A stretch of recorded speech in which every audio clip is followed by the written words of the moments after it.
สวัสดีครับกลับมาพบกันอีกแล้วนะครับกับช anel กินได้อร่อยด้วยเดี๋ยววันนี้ก็จะมาทำหมูทอดนมสดกันครับก่อนอื่นเราก็มาเตรียมในส่วนของเนื้อหมูกันก่อนเลยนะครับเนื้อหมูวันนี้ผมก็เลือกใช้เป็นสันนอกครับ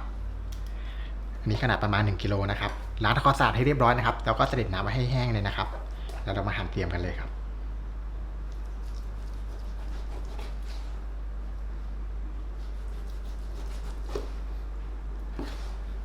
เวลาหั่นเนื้อหมูครับก็หั่นให้เป็นขนาดที่ความหนาที่เราต้องการเลยนะครับว่าเราต้องการชิ้นที่หนาขนาดไหนนะอย่างผมนี้ประมาณ1 เซนครับหั่นเสร็จแล้วเดี๋ยวเรามาหั่นอีกรอบนึงครับนี่ก็สไลด์เป็นแผ่นๆรอไว้ก่อนเลยครับพอเราหั่นเนื้อหมูมาเป็นแผ่นเรียบร้อยครับอันนี้ก็หั่นเป็นเส้นตามยาวนะครับขนาดความหนาของเส้นก็หั่นให้เท่าๆกันนะครับ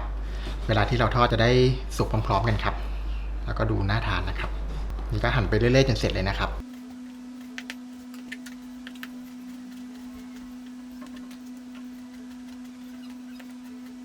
เราก็จะได้เป็นหมูที่เราหั่นไว้เป็นเส้นๆเรียบร้อยแล้วนะครับนี่ก็พักไว้ก่อนครับเดี๋ยวเรามาลงมือหมักกันเลยครับ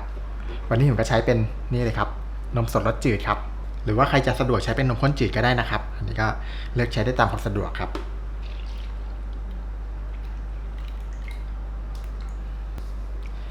นี่ก็นำมาใส่กับเนื้อหมูที่เราเตรียมไว้เลยครับแล้วก็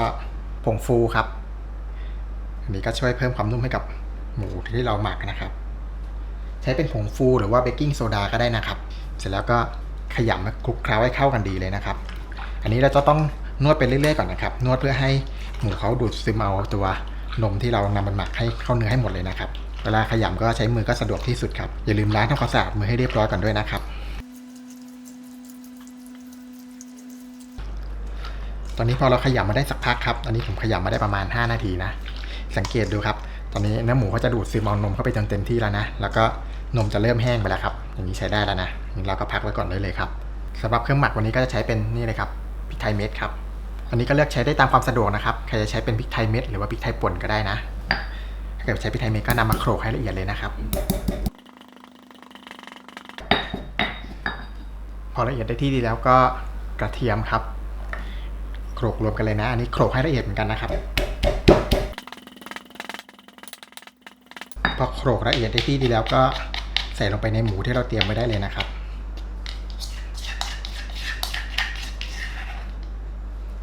เสร็จแล้วก็ปรุงรสครับซอสหอยนางรมครับ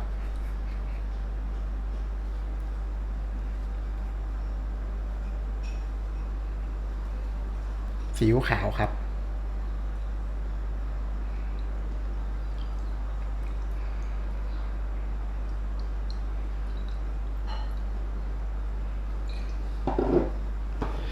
ซอสปรุงรสฝาเขียวครับแล้วก็ซีอิ๊วดำหวานครับอันนี้ใส่ลงไปเพิ่มสีสันให้กับตัวหมูทอดนมสดของเรานะครับเวลาทอดออกมาสีจะดูน่าทานมากยิ่งขึ้นครับเกลือครับเกลือก็จะช่วยให้รสชาติเข้มข้นยิ่งขึ้นครับแล้วก็น้ำตาลปี๊บน้ำตาลโตนดหรือว่าน้ำตาลมะพร้าวก็ได้นะครับเสร็จแล้วก็คลุกเคล้าให้เข้ากันดีเลยครับใช้มือเหมือนเดิมนะสะดวกที่สุดครับ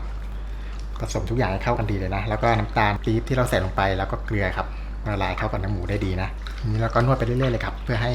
ตัวเครื่องปรุงเขาซึมเข้าเนื้อหมูไปนะ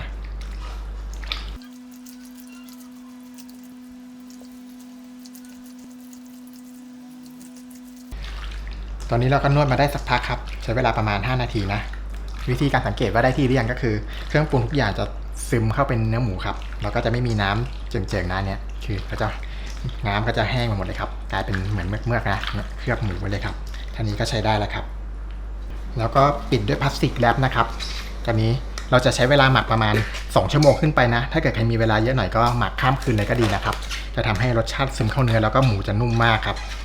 เสร็จแล้วก็แช่ตู้เย็นไว้ครับช่องธรรมดาพอนะเดี๋ยววันนี้ผมจะหมักข้ามคืนเลยครับเดี๋ยวพรุ่งนี้เช้าเรามาทอดกันตอนนี้เราก็หมักหมูมาได้1 คืนแล้วครับหมูที่เราหมักก็จะได้หน้าตาอย่างนี้เลยครับเดี๋ยวเราก็มาลงมือทอดกันเลยนะครับก่อนอื่นก็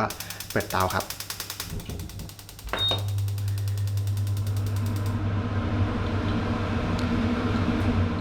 ตั้งกระทะน้ำมันให้ร้อนก่อนนะครับอันนี้ใช้น้ำมันแค่พอประมาณพอนะกะให้พอทอดหมูก็พอครับไม่ต้องใช้เยอะมากก็ได้นะครับ อย่างผมนี่หมูเราหมักทิ้งไว้จำนวนมากครับแต่ว่าเวลาที่เราทอดเราจะแบ่งนำมาทอดแค่พอทานนะครับเสร็จแล้วหมูตัวนี้สามารถเก็บใส่ตู้เย็นไว้ช่องธรรมดาได้ 2-3 วันนะ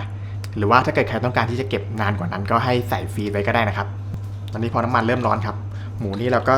คลุกเคล้าให้เข้ากันดีก่อนอีกรอบนะครับก่อนที่เราจะนำลงไปทอดนะครับกลิ่นหอมดีมากเลยครับเนี่ยคลุกเคล้าเข้ากันดีแล้วก็แบ่งลงไปทอดได้เลยครับ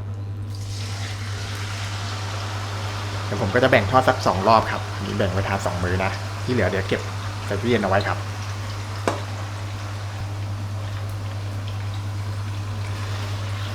คอยหมั่นคนเรื่อยๆนะครับเวลาทอดใช้ไฟกลางค่อนไปแรงนะครับแต่ว่าไม่ต้องใช้ไฟแรงมากนะแล้วก็เวลาลงหมูไม่ต้องรอให้น้ำมันร้อนจัดนะครับให้แค่เขามีความร้อนก็พอครับน้ำมันที่เราใช้ทอดหมูนี่เราจะไม่ได้ใส่เยอะมากเพราะว่าเราต้องการแค่สามารถทอดหมูได้ครับเพราะว่าน้ำมันตัวนี้เราจะทอดซ้ำได้ไม่หลายรอบครับน้ำมันเขาจะเสียง่ายนะเพราะว่ามันจะมีส่วนของเครื่องปรุงที่เราหมักหมูเอาไว้ครับเวลาที่เรานำลงมาทอดแล้วครับตัวเครื่องปรุงเขาจะไม่ติดตัวขอบกระทะได้ง่ายนะครับเราก็เลยใส่แค่พอประมาณพอครับเพราะว่าเท่านี้ก็สามารถทอดหมูได้อร่อยแล้วครับ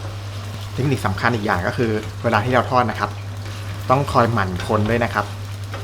คนไปเรื่อยๆครับจะทำให้หมูเขาเหลืองสวยทั่วกันทุกชิ้นครับเวลาเขาสุกนะจะเหลืองพร้อมกันครับแล้วก็ตอนที่เราลงหมูไปลงตอนที่น้ำมันเริ่มร้อนก็พอนะครับไม่ต้องรอให้ร้อนจัดนะจะทำให้เราใส่ลงไปแล้วน้ำมันไม่กระเด็นด้วยครับแล้วก็ถ้าเกิดน้ำมันร้อนเกินไปแล้วเราใส่หมูลงไปหมูส่วนที่โดนน้ำมันร้อนๆเขาจะสีเข้มขึ้นมาก่อนครับก็จะทำให้ดูไม่น่าทานนะสีไม่เสมอกันครับ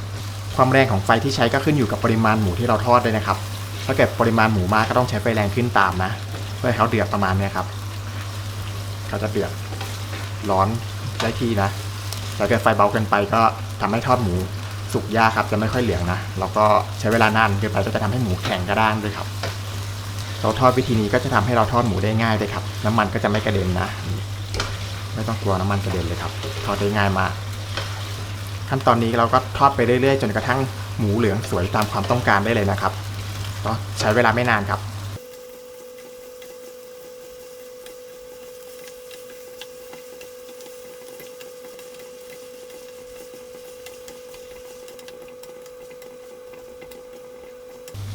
ตอนนี้ผมก็ทอดหมูมาได้ประมาณ10 นาทีครับหมูก็จะสุกดีแล้วนะแล้วก็สีเริ่มที่จะเหลืองสวยแล้วครับนี้ทอดได้ตามความต้องการได้เลยนะครับใครชอบเหลืองมากหรือน้อยขนาดไหนอย่างผมเท่านี้พอแล้วครับก็ปิดเตาได้เลยครับเสร็จแล้วก็ตักขึ้นพักเสด็จน้ำมันเลยนะครับน่าทานมากครับกลิ่นหอมดีมากด้วยมีพักเสด็จน้ำมันไว้ก่อนเลยนะครับในส่วนของน้ำมันตัวนี้ถ้าเกิดใครต้องการทอดต่อก็ให้ใช้กระชอนตาละเอียดนะครับช้อนเอาพวกเศษที่หลงเหลืออยู่ในกระทะออกให้หมดก่อนนะครับก่อนที่เราจะทอดรอบใหม่นะเพื่อไม่ให้เศษเครื่องเทศอะไรที่ตกค้างอยู่ในน้ำมันครับทำให้มันไหม้ได้นะครับอันนี้เราก็ช้อนออกก่อนนะเสร็จแล้วเราก็มาเตรียมในส่วนของน้ำจิ้มกันก่อนเลยนะครับอันนี้ก็ทำเป็นแจ่วน้ำมะขามครับหอมแดงนี่ก็ซอยใส่ลงไปได้เลยครับ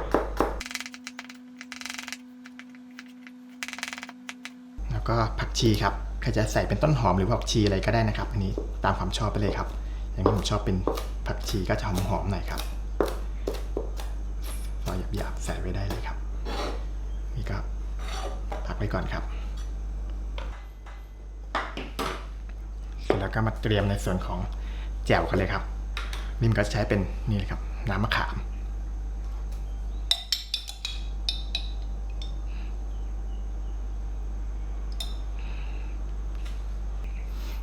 น้ำปลาครับ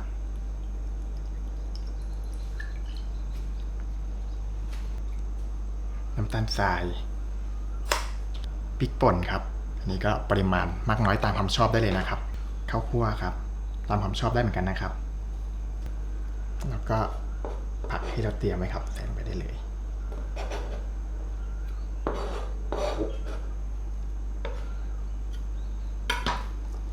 ผสมให้เข้ากันดีครับ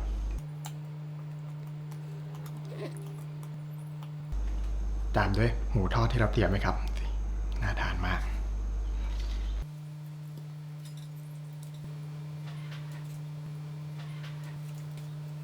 เสร็จเรียบร้อยแล้วครับหมูทอดนมสดทานกับข้าวเหนียวร้อนๆน้ำจิ้มแจ่วแซ่บๆเลยครับ